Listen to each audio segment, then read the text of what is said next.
بسم اللہ الرحمن الرحیم۔ السلام علیکم ورحمۃ اللہ وبرکاتہ۔ دوستو، پیش خدمت ہے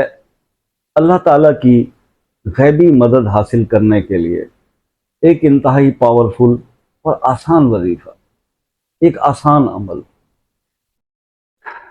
جب پریشانی ہم پر آتی ہیں، مصیبتیں آتی ہیں، تو انسان کا پہلا جو قدم ہوتا ہے، جو ایمان والے لوگ ہوتے ہیں، تو ان کا یہی ہوتا ہے، پہلے تو ان کے منہ سے یہ نکلتا ہے، اچھا اللہ کی طرف سے یہ مشکل ہے،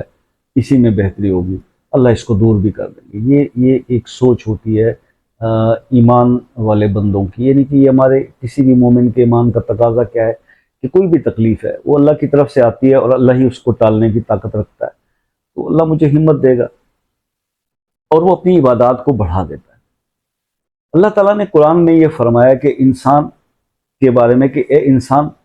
یہ شیطان جو ہے نا، یہ تیرا سب سے بڑا دشمن ہے، کھلا دشمن ہے۔ یہ تجھے بہکائے گا، بھٹکائے گا، کیونکہ اس کو پاورز بہت زیادہ دے دی نا اللہ پاک نے۔ جب زمین پہ اتارا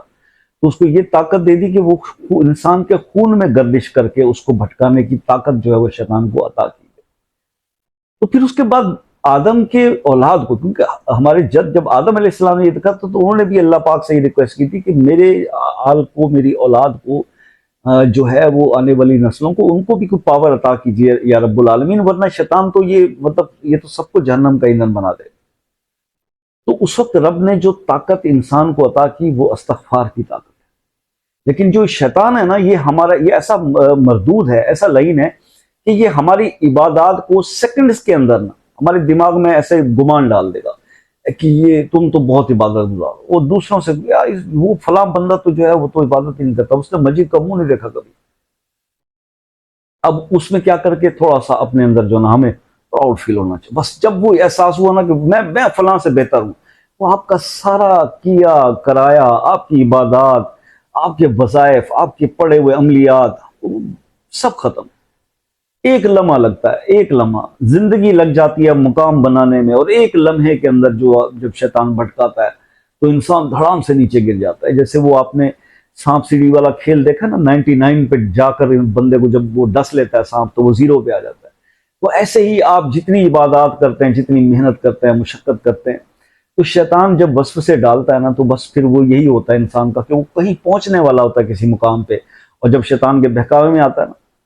اس کی ٹرانس میں آتا ہے۔ یہ نہیں کہ غلط بات کہ بھی وہ آپ کو یہ روک رہا ہے کہ بھی آپ عبادت نہ کرو یا یہ نہیں، یہ بات نہیں، وہ بلکہ یہ ہوتا ہے کہ وہ آپ کے دماغ میں یہ گمان ڈالنا شروع کر دیتا ہے کہ یو آر دا بیٹر، آپ بہتر ہو، اب آپ کوئی توپ چیز بن گئے ہو۔ جیسے نا، یقین کریں جب مجھے کوئی کمنٹ میں ایسا آتا ہے نا کہ جی وہ شاہ جی آپ کا بہت شکریہ، آپ کے بتائے وظیفے سے میرا ایک کام ہو گیا، میں خود اپنی ذات کے حد تک کوئی اللہ کا شکر ادا کرتا ہوں، نفل پڑھتا ہوں، لیکن کبھی میں نے یہ نہیں کیا کہ یار یہ اس کا کریڈٹ مجھے جائے۔ کیوں جائے؟ اللہ نے اپنے بندے پہ کرم کیا، میں نے تو صرف ایک رہنمائی کر دی، اور وہ صرف اس کے بدلے میں میری جو خواہش ہے وہ یہ کہ میرے کچھ اپنے ذاتی میرے گناہ معاف ہو جائیں، میرے لیے کوئی بخشش کا سلسلہ بن جائے۔ تو یہ تو میں کہہ رہا ہوں کہ ہم تو کچھ بھی نہیں ہیں۔ بڑے بڑے علماء کے بارے میں جب میں نے آپ کو یہ حدیث بتائی تھی کہ رسول پاک صلی اللہ علیہ وسلم نے بتایا تھا کہ میری قوم کا سب سے بڑا مفلس آدمی وہی ہوگا جو حج، عمرے، تہجدیں اور بڑی باتیں لے کر وہاں جائے گا، اور روز حشر اس کے پاس کچھ بھی نہیں بچے گا، کیونکہ اس نے لوگوں کے حقوق ادا کرنے ہوں گے، کسی کا کچھ دینا ہوگا، کسی کو گالی دی ہوگی، کسی کی غیبت کی ہوگی، کسی کے ساتھ کوئی منافقت کی ہوگی۔ تو یہ چیزیں جو ہیں ہمیں ڈرنا چاہیے۔ ہمارا یہ، اب میں بتا یہ رہا ہوں آپ سے کہ اکثر لوگ نا ہم سے بھی بات کرتے ہیں، میسیجز آتے ہیں کہ جناب بڑی باتیں کی ہیں، بڑی ریاستیں کی ہیں، میں تو تہجد بھی پڑھتا ہوں، میں جناب میں نے حج عمرے بھی کیے ہوئے ہیں، میں تو رہتا ہی مکہ مدینہ میں ہوں، جی حالات ٹھیک نہیں ہو رہے۔ او میرے بھائی، مجھے یہ بتا کہ تم کیا، تو وہی بات ہوگی نا، وہ ایک شخص تھا نا، تو وہ اس کے بارے میں کوئی بندہ اس کا انٹروڈکشن کر رہا تھا، یار یہ بڑا نیک آدمی ہے، بڑا سچا ہے یار، بڑا نمازی ہے، ہر وقت نماز پڑھتا ہے۔ وہ نماز پڑھ رہا تھا تو وہ نماز کے اندر سے بولتا ہے اس کو میں نے حج بھی کیا ہوا ہے۔ ایسا سلسلہ نہیں کریں۔ آپ لوگوں نے یہ سوچنا ہے کہ شیطان آپ کو بہکا رہا ہے، آپ کے اندر ایک گمان پیدا کر رہا ہے کہ آپ بڑے ڈیفرنٹ ہو گئے ہیں، آپ نے پتہ نہیں کیا کر لیا ہے۔ کچھ بھی نہیں۔ میں نے بتایا کہ جن لوگوں کو عشرہ مبشرہ ڈکلیئر کیا گیا تھا کہ زندگی میں حضور پاک صلی اللہ علیہ وسلم کو بشارت دے دی تھی نا جنت، وہ لوگ آخر وقت تک کانپتے رہے، ڈرتے رہے، نمازوں کو باقاعدگی سے ادا کرتے رہے کہ پتہ نہیں قبول ہوتی ہیں کہ نہیں ہوتی، جن کو جنت کے بارے میں کنفرم ٹکٹ مل چکا تھا۔ ٹھیک ہے، تو اس لیے ہمیں کیا، ہمیں تو کسی چیز کی کوئی کنفرمیشن نہیں، صرف ہم اللہ کی رحمت کے سارے کھڑے ہوئے ہیں، اور کبھی یہ گمان نہیں زندگی میں لائیے گا کہ میں اپنے عمل کی بیس پہ جو ہے میری وہ ہو جائے گی۔ حضرت امام غزالی رحمۃ اللہ علیہ فرماتے ہیں کہ میں ان کے وفات کے بعد نا وہ جو ہے ان کے ایک مرید کے خواب میں آئے، تو یہ میں آپ کو اس لیے بتا رہا ہوں کہ بہت سارے جو عمل ہم سو کالڈ ہم اپنے آپ کو کہتے ہیں کہ ہم بڑے عبادت گزار ہیں، پتہ نہیں ہم نے کیا کیا کچھ کر لیا ہوا ہے، تو وہ لکھا کرتے تھے، بکس ان کی بہت ساری لکھی ہوئی ہیں، احادیث لکھتے تھے اور بہت انہوں نے لکھی ہیں، بہت کتب لکھی ہیں۔ تو ان کے مرید نے ان سے پوچھا کہ حضور کیا معاملہ ہوا آپ کے ساتھ، آپ تو بخشے ہوں گے، بڑے نیک آدمی ہیں آپ، تو اللہ کے ولی ہیں۔ انہوں نے کہا کہ یار میں بخشا تو گیا، میری بخشش تو ہو گئی، لیکن میری بخشش پتہ کس عمل کے اوپر ہوئی؟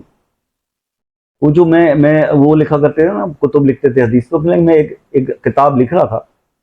تو اچانک ایک مکھی جو ہے نا وہ اڑ کر تو میرے قلم پر بیٹھ گئی۔ وہ پہلے سیاہی دبو کر نا قلم میں تو لکھا جاتا تھا، تو فرماتے ہیں کہ بس میں رک گیا وہاں، تب میں نے وہ لکھنا ترک کیا اور روحی میرا اپنا ہاتھ روک دیا کہ یہ مکھی جو ہے نا یہ اپنی پیاس بجھا لے تو پھر میں تحریر مکمل کروں، اس کو اٹھاؤں۔ تو کہتے ہیں بس میرا یہ جو عمل تھا نا اس پیاس بجھانے کا، اس مکھی کی پیاس بجھانے کا، اس سے میری بخشش ہوگی۔ اب لے لیجئے، یعنی کہاں ان کی اتنی احادیث کی کتابیں لکھی ہوئی، ان کے وظائف کی کتابیں، اور ان کی بہت ساری جو امام غزالی کی لکھی ہوئی تصانیف ہیں، تو وہ ساری ایک طرف رہیں گی، ٹھیک ہے؟ وہ ایک مکھی کی پیاس بجھانے پہ ان کی بخشش ہو گئی، اور ہم اپنے عمل کو لے کے ذرا سی وہ کرتے ہیں، تھوڑا سا بس کسی کی بات پہ آ کے نا چند دن نماز کے ریگولر کر لی، کیا تہجد پڑھنی شروع کر دی، استغفار ہو گیا، اللہ پاک اپنی دوا سے بھیجتا ہے اپنے بندوں پر۔ ایک چیز آج کل بہت زیادہ اور بھی میں آپ کو بتا دوں، وہ یہ ہے کہ جیسے میں نے آپ کو ایک واقعہ پہلے بھی بتایا تھا کہ حضرت جنید بغدادی رحمۃ اللہ علیہ کے شاگرد کے بارے میں کہ انہیں خواب آتا تھا کہ جناب فرشتے ان کو لے کے جنت میں اونٹوں کے اوپر جنت کی سیر کروا رہے ہیں۔ تو یہ حالانکہ وہ ایک نیک آدمی کے مرید تھے اور ان کی صحبت میں رہتے تھے، تو ان کو بھی ایسے خواب شیطان نے دکھا دیا۔ اب یہ بہت آج کل بڑی ٹرینڈ ہے، اور بہت ساری چیزیں مجھ سے بھی ڈسکس لوگ کرتے ہیں کہ جی ہمیں خواب میں یہ نظر آیا، ہمیں خواب میں یہ نظر آیا۔ دیکھیے ایک چیز یاد رکھیے گا، خوابوں کے اوپر پوری ڈیٹیل بتانے کے لیے ویڈیو پہ وقت نہیں ہوتا، نہ 8-10 منٹ کی ویڈیو میں خواب ایکسپلین کیے جاتے ہیں۔ آپ حضرت ابن سیرین کی کتاب ہے کتاب الرؤیا، یہ کتاب الرؤیا جو ہے نا یہ آپ لے لیں خوابوں کے بارے میں، اس کی جب آپ شروعات پڑھیں گے نا، پہلا ہی چیپٹر آپ کو کلیئر ہو جائے گا۔ 80% خواب تو ویسے ہی جو ہے وہ شیطان کے وسوسے ہوتے ہیں جو درست ہوتے ہی نہیں ہیں، اور پھر چند قسم کے جو خواب ہوتے ہیں 5-10% جو سچے ہوتے ہیں، ان کے مختلف ڈیز ہیں، ان کے وقت ہیں، پھر اس میں آ بھی جاتے ہیں اس کی نشانی ہے، تو آپ کا کنسیپٹ کلیئر ہو جائے گا۔ ورنہ ہر بندہ جو ہے نا وہ کچھ نہ کچھ دیکھتا ہے، یا شیطان کے وہم سے کسی بھی وسوسے سے وہ اس کو نظر آتا ہے تو وہ سارا دن پریشان رہتے ہیں، پھر میرے جیسے بابوں سے پوچھنا، کسی سے بھی پوچھنا یہ خواب دیکھا تو اس کا کیا مطلب ہے۔ تو آپ کائنڈلی نا وہ بک جو ہے کتاب الرؤیا کی آن لائن بھی مل جائے گی، اور ویسے بھی آپ جلد اس کی خرید لیں، تو آپ کا یہ سارا مسئلہ جو ہے حل ہو جائے گا۔ بہرحال خوابوں کی یہ حقیقت تو ہے، ٹھیک ہے، لیکن اس میں یہ ہے کہ اس کے کئی اوقات ہیں، کئی دن ہیں، کئی وقت ہیں، کسی طریقے سے ہے، تو پھر اسی کے اندر کچھ سچے خوابوں کی نشانیاں، کچھ شیطان کے بہکاوے کے وہ خوابوں کی، وہ ساری کلیئر کی ہیں اس کتاب کے اندر، تو آپ پڑھ لیجئے گا۔ اب آ جاتے ہیں اپنے اس عمل پہ کہ جو آپ کو میں آج بتانا چاہ رہا تھا کہ آپ کو اللہ کی غیبی مدد حاصل ہو سکتی ہے، 100% ہو سکتی ہے۔ اللہ غیب سے ہی ہمیشہ مدد کرتا ہے، وہ تو پردے رکھنے والا ہے، وہ ہمیں مدد کر بھی رہا ہوتا ہے غیب سے، ہم سمجھ ہی نہیں پا رہے ہوتے کہ یہ غیب کی مدد ہے، یہ کیا ہے۔ آپ نے صرف ایک عمل کو پکڑنا ہے، اور وہ عمل یہ ہے کہ 41 بار ہر نماز کے بعد، ہر فرض نماز جب بھی آپ پڑھیں، فجر، مغرب، ظہر، عصر، فجر، ظہر، عصر، مغرب اور عشاء، 5 نمازوں کے بعد آپ نے کرنا کیا ہے؟ آپ نے یہ لفظ بولنے ہیں 41 بار، یا اللہ المستعان، یا اللہ المستعان، یا اللہ المستعان، بس اللہ کی مدد کے لیے، یا آپ اللہ کو 41 ٹائمز یا پکاریں گے، اول آخر ایک بار آپ درود ابراہیمی پڑھ دیں، اور انشاءاللہ آپ کا کام ہو جائے گا۔ درود ابراہیمی پڑھ کر اس ویڈیو کا خط اینڈ کرتے ہیں۔ اللہم صلی علی محمد وعلی آل محمد کما صلیت علی ابراہیم وعلی آل ابراہیم انک حمید مجید۔ اللہم بارک علی محمد وعلی آل محمد کما بارکت علی ابراہیم وعلی آل ابراہیم انک حمید مجید۔ زندگی رہی تو نیکسٹ ویڈیو میں ملیں گے، تب تک کے لیے اجازت دیجیے، اللہ حافظ۔